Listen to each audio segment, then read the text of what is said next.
The governing authorities are subject to the rule of law, which not only includes the law of the land, but even more so, the timeless and transcendent law of God.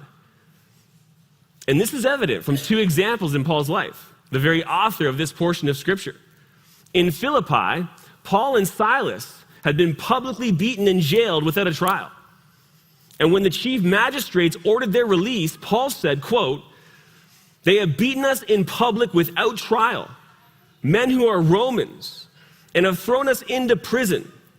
And now, are they sending us away secretly? No, indeed. But let them come themselves and bring us out." Unquote.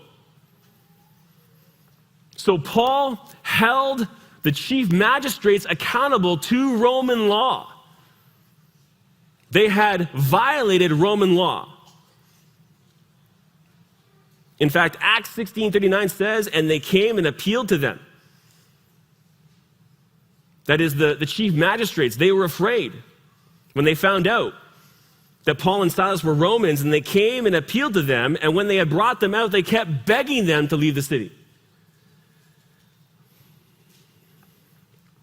Did they leave immediately? No.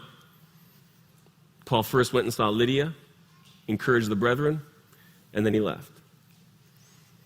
The governing authorities aren't above the law. The second example comes in Acts 22. Paul was in Jerusalem, and after preaching the gospel to the Jews in Hebrew, a ruckus ensued, and they wanted him dead. And when that happened, a Roman commander ordered that Paul be scourged. And he wanted him to be scourged to find out what it was that had made the Jews react the way that they did.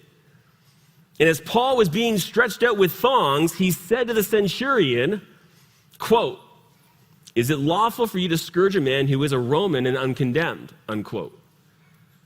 At which time the centurion went to the commander and said, "What are you about to do? For this man is a Roman."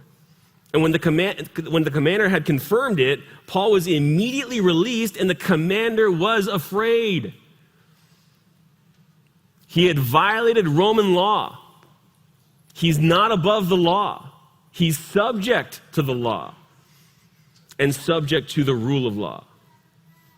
So even the Apostle Paul, the one who has written this portion of Scripture, has held the governing authorities accountable to their lawlessness.